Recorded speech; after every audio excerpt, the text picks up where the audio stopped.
Hi guys, so I thought I may do a beginner's guide to Left 4 Dead. I am aware I'm a little bit behind as far as sort of modern games go. I know this has been around for a couple of years now, but I've only just really got into it. I got Left 4 Dead a couple of months ago and I got Left 4 Dead 2 a couple of weeks after I realised how much fun Left 4 Dead was. And I got Left 4 Dead 2 on the computer about a month ago, so I have it on Xbox and on computer. So I'm aware there may be these videos around, but I kind of wanted to do one. Now I've got the software and just sort of off the back of the LSD Dream Emulator videos.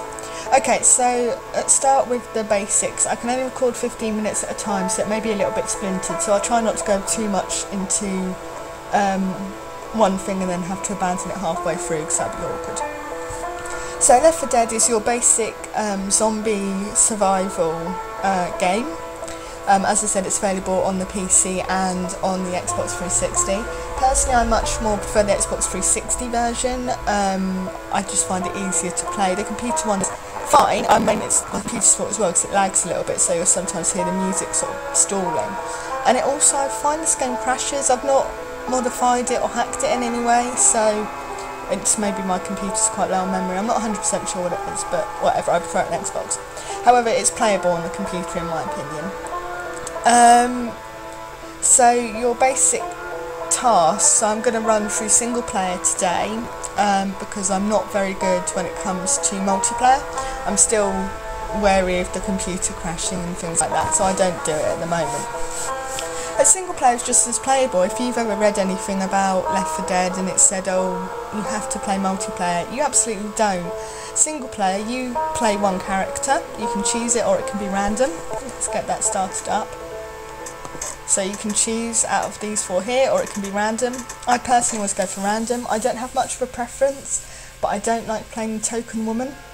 The token woman in this case is Rochelle. It's fine if I get her, I don't have a tantrum and quit or anything like that, but it just sort of narks me that there always has to be a token woman. It just sort of...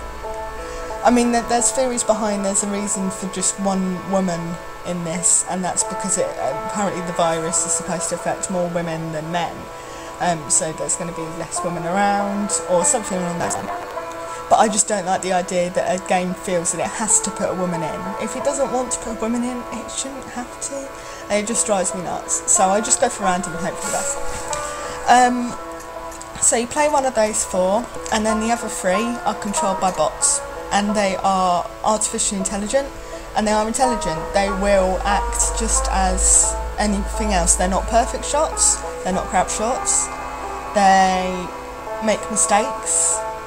They sometimes accidentally startle the witch or set something on fire, for example, and they're not perfect, which I think is my favourite bit of the game, because if they're perfect, they shoot every zombie before you even got a chance, and it would get very boring very quickly.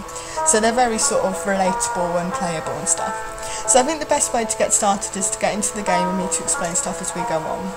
Now I was going to start with Dead Center or No Mercy, which Dead Center is Left 4 Dead 2, the first campaign. No Mercy is Left 4 Dead, the first campaign. But I feel there may be a lot of Dead Center and No Mercy videos on YouTube. So bearing in mind this isn't an original idea at all, I think I may do Hard Rain, because I quite like Hard Rain despite all the witches, and I have yet to get the sneak past all the witches on here.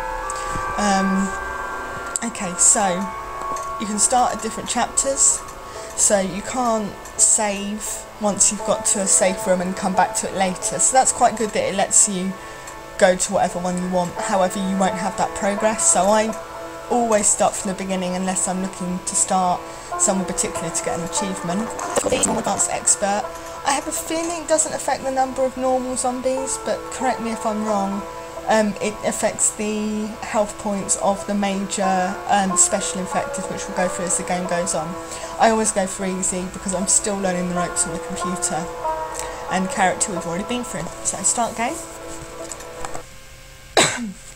I particularly like the way it's done the posters on here. I think it's really... It sort of gives a backbone to the story. There is an amazing amount of sort of cutscenes and dialogue. You pick up what's gone on through reading graffiti on the walls and reading and listening to the dialogue between the characters. So you sort of, it's not a very heavy plot line to follow. For whatever reason, mankind has started to be infected by a zombie virus that seems to present itself in your standard virus ways, and people become zombies. That's it, you know, it's not mould breaking stuff, it's not, you know, anything particularly special as far as the backbone of it goes.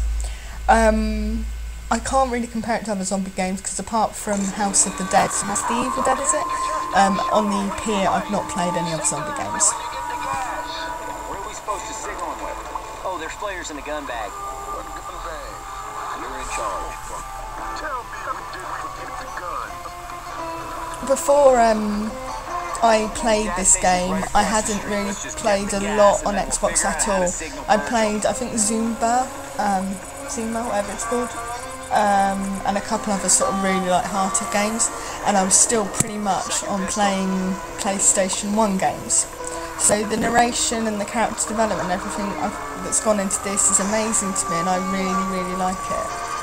But I don't know, it's not unique. I'm probably about at least 5 years behind computer games, bearing in mind the fact this is at least 2 years old now. So these are the array of weapons it's given us as a starter today. So, bloody zombies are really coming for me. You're normally safe in the safe zone where the medical kits and everything else are, but I remember on this level actually the zombies can approach you this far, and so I'll be quick. You have a choice as your weapon between a pistol, 2 pistols, or one of these melee weapons here. So you've got a sword, frying pan, a baseball bat. I'm going to stick with my 2 pistols because I prefer using guns for the first zone or 2, just to get myself sort of back in the game, back in the swing of things. So you'll quickly encounter zombies. Now, unlike other games and films, etc., you don't have to shoot them in the head. You don't have to destroy the head or brain. You must ignore me being a little more bad than usual. That's because I'm narrating at the same time, so it's a little bit difficult to do. So you can shoot anywhere, and with the common infected, which are these ones here, you will kill them instantly as long as you're close enough and, you know, your shot doesn't just wing them. So there's not a whole lot of aiming involved, especially, you know, if you're targeted by a horde, just point and shoot and hope for the best, and generally you'll be fine. Every now and again it will sort of slip you up, but generally you'll be fine. Right, and then you've got the special infected, which look different. So that's the special infected called a charger. He charges at you, as the name suggests, and then pummels you against a wall or into the ground, and that can do a lot of damage. And then the next thing that happened there, very sudden, was something called a hunter. I can't find where they shot him. A hunter basically sneaks around and then jumps on you. In order to get free, you need to use these bots, Coach, Ellis, Rochelle, in this case, because I'm playing Nick, to get him off you. You can't get him off you by yourself. So he's quite a threat, he does quite a lot of damage, so if you wander off on your own and you're attacked, then you're fairly isolated and it can cause you to lose a lot of health very quickly. Okay, and the little boxes to the right hand side underneath my 2 pistols, one is for a explosive, so I'm going to choose a pipe bomb. The other is for a first aid kit. That was thing that just exploded there was a thing called a smoker, which can grab you with its tongue. I will go through this again as we encounter the characters in more detail, or if you become curious you can look them up. Okay, and it gives you little tips. It's sort of like a little tutorial in itself. It doesn't have a tutorial level, but it is a tutorial within itself, and it tells you what to do. So I'm going to walk back through here later, so I may want to save a couple of items. You see that the characters worked for themselves. I went over here, they stayed in there, and they were still able to kill a character without any sort of direction. Right, the first aid kits look like that, so you can pick one up there. And the last little box underneath the pistol, below the first aid kit, is for painkillers or an adrenaline shot. Now, once we come across those, I'll explain those in more detail. Right. Ooh, sniping gun. That's my favourite gun because you can do this. So, sniping gun is my favourite, but people do vary.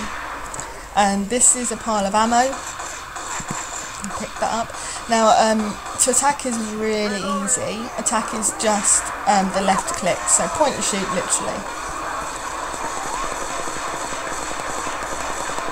And then the other thing that the controller can do is it can push away characters. So if you are trying to reload, for example, or you need a little bit of headspace, then you can push them away. You won't have much luck pushing special effects away because of the way that they work. But you can push away hunters and stuff before they leap on you, and you can kill them that way. Okay.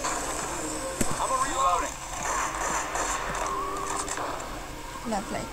So let's go forward now. I'm going to quickly show you. Okay, that's the smoker, the thing that will grab you with its tongue. It has a giant sort of tumour looking thing on its face. I'll go over and have a quick look before going on. It causes this cloud of smoke, but the smoke doesn't damage you. It was meant to originally in the program, and you can still adjust the programming to cause that to happen. So this is the dead smoker. You notice if you still hit it or shoot at it, it moves, which makes it more realistic, I feel. That thing making the sort of growling noise is called a boomer, which is that thing there, which is now deceased, which is basically a fat guy filled with bile and vomit, and his primary attack is to vomit on you, and that causes you to be blind, so you can't see who or what you're attacking. And the vomit also attracts the undead, so you can just get sort of snowed under. Oh, what happened there? You can get snowed under with the living dead without even meaning to. There's another charger there as well. Okay, so let's give this a go. It might be dark on our way back. That's a pipe bomb. And if there's zombies around, they would come running towards it. But there were no zombies around. Special effect infected, so like the smoker, hunter, spitter, boomer are not attracted by the pipe bomb, so you can't get rid of them that way. And certain uncommon affected. Oh, see, that's someone killed the boomer, which means that it burst a bile all over me, and that's attracted the horde. So now, for the life of me, I can't really see what I'm doing. But zombies that suddenly went here sort of appear out of nowhere. And it's not ideal when that happens. So like I said, the characters make mistakes. They made the mistake, I was too close to that boomer for them to shoot it. But they did, and that made me covered in bile, and then I was attacked by zombies. You know, they're imperfect, which I think makes the game work better. Certain uncommon infected, as they're called, also can't be attracted by pipe bombs and things like that. On this particular level, it's construction workers who wear ear protectors, so they can't hear the pipe bomb and therefore don't go running towards it. Okay, so I'm running out of time here. This has been a very basic introduction to Left 4 Dead, and if people like it, there'll be more to come, and if not, I'll just leave this video on YouTube as a sort of very basic beginner's guide. So like, comment, subscribe if you enjoy this or the LSD emulator videos, and if people like the Eva video, I will keep producing them, particularly the Left 4 Dead videos, because I think that sort of has more space than anything else.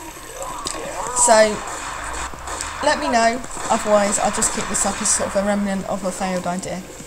Okay, bye!